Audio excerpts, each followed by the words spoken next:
The Hope Classic brings together a collection of the best teams within the state. While each team will try to win the game, the common goal for everyone involved is to raise as much money as possible for children in need. While the boats pass by, most people may not realize what it takes to make a regular boat like this look like that.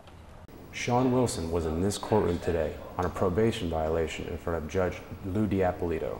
Wilson is being held on a $5 million bond in connection with the murder of Bryce Linenbaugh.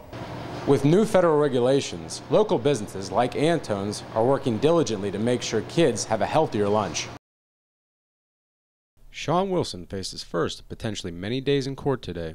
Wilson was arrested and charged earlier this week with the murder of 8-year-old Bryce Linenbaugh. Linenbaugh was sleeping in his room when Wilson allegedly fired 3 shots into the boy's home. One of those shots struck the child's head, killing him instantly. This is the 911 call his mother frantically made to authorities.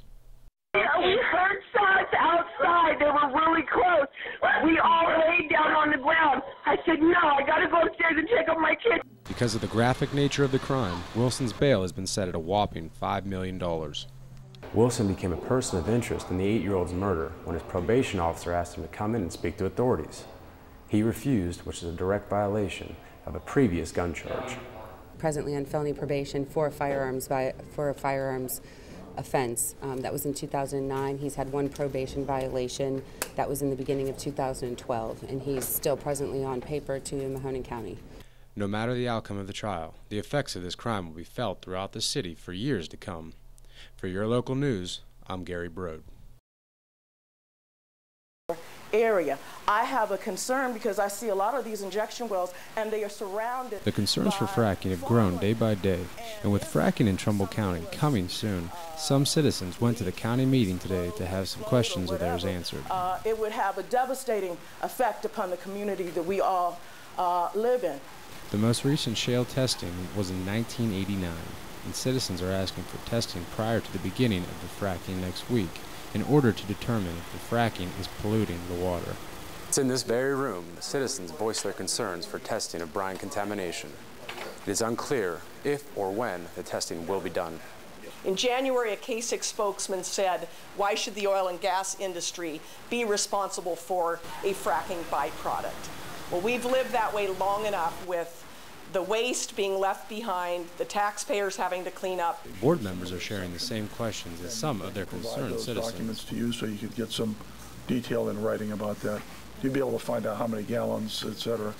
Some of the questions you have. The fracking is going to be great economically for the area, but we want to make sure it's a safe grade. So we're going to keep up on any of the problems that arise. With the school year just a few days away, schools in Ohio and throughout the country must comply with new federal school lunch standards. The workers of Antone's have been preparing for this for months, incorporating whole grain pasta, only low-fat or non-fat milk, daily helpings of fruits and vegetables, and fewer sugary and salty items. Here at Antone's, days begin early, preparing lunches for dozens of parochial and charter schools. With new federal regulations, local businesses like Antone's are working hard to make sure your children have a healthier lunch. We started last year switching over to the new regulations just so the kids start getting a taste of the whole wheats and portion sizes. If the regulations for your age group are 750 to 850, you have to meet those. And with our computer systems and the things that we've gotten into, we meet all those requirements every day for our children. Those requirements are part of the Healthy Living Act touted by Michelle Obama in an effort to control childhood obesity. Ross Shauna says kids are responding pretty well to the change in the menus. Kids are eating better and better every single day, and we're trying to make sure that that continues. If you have crossed the Ohio-Pennsylvania border by way of State Route 224 over the last few days, chances are you have redirected to a different route. This is due to the closing of 224 near Lowville Road. While the construction may add nearly 20 minutes to a traveler's time, it's an attempt by ODOT to fix a problem nearly 30 years in the making. There was a chemical spill here many years ago, and what we're doing is we excavated the soil along US 224 in this Stymie Road area. Also, we're doing some new drainage through the area. We've replaced a couple culverts, and then basically what we're going to do after that is we're going to mill the roadway, and then repave the roadway behind me here. While the construction is certainly an inconvenience to the travelers, residents and workers of the area are happy about the much-needed fixes to the road and land. It's how the road is, a lot of potholes, and they're finally happy that it's getting fixed, so they don't have to do damage to their cars going down that way. It's in this construction zone that a truck turned over in 1983, spilling chemicals into the land. Over time, those chemicals soaked into the soil, creating a pungent odor for the residents of this area for nearly 30 years. Well, initially when the accident happened, it impacted all the neighbors in the area. It was a definite nuisance. Fortunately, the road will be closed for only a few more days. We'll be out of here by Wednesday afternoon.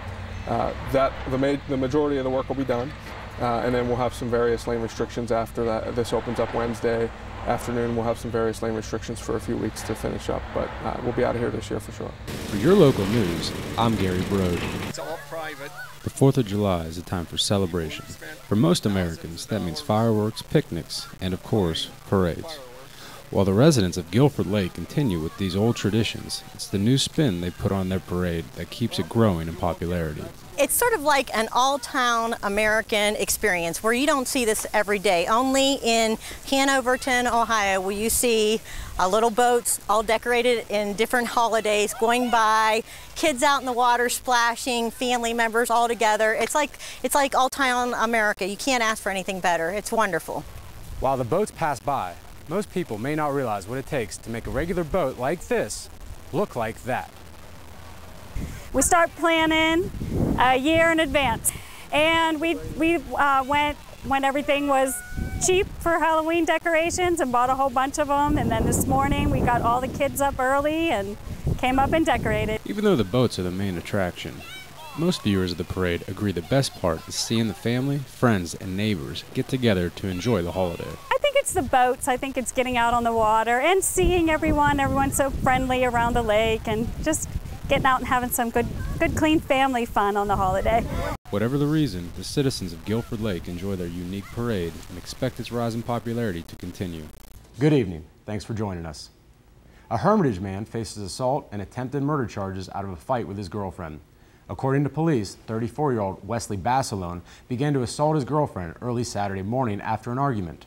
Police say Basilone pushed and hit the woman, dragged her by the hair, and at one point choked her until she passed out. She was able to escape and is being treated at Sharon Regional Health System. Basilone was arrested and arraigned yesterday, charged with criminal attempt to commit murder and aggravated assault. He remains in the Mercer County Jail on a $100,000 bond. A man is arrested after crashing into several motorcycles and a minivan this morning and then fleeing the scene. According to police, J. Patrick Gardner was behind the wheel of the pickup truck that crashed into the vehicles, injuring one person. Police caught up with Gardner and when speaking to him smelled alcohol in his breath and was slurring his words. Gardner was taken to St. Elizabeth's Hospital and was charged with OVI and failure to control. A new Ohio poll shows President Obama with a 5-point lead over Republican Mitt Romney in this crucial swing state.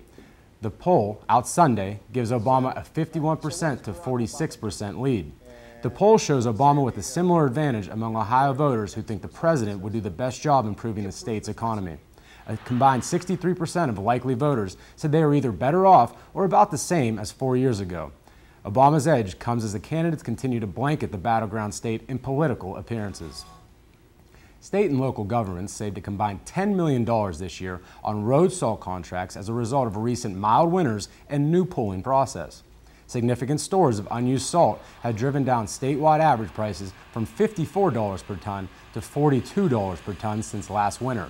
The Ohio Department of Transportation solicited regional rather than county-by-county bids this year because reduced demand affected the state's ability to obtain bulk discounts.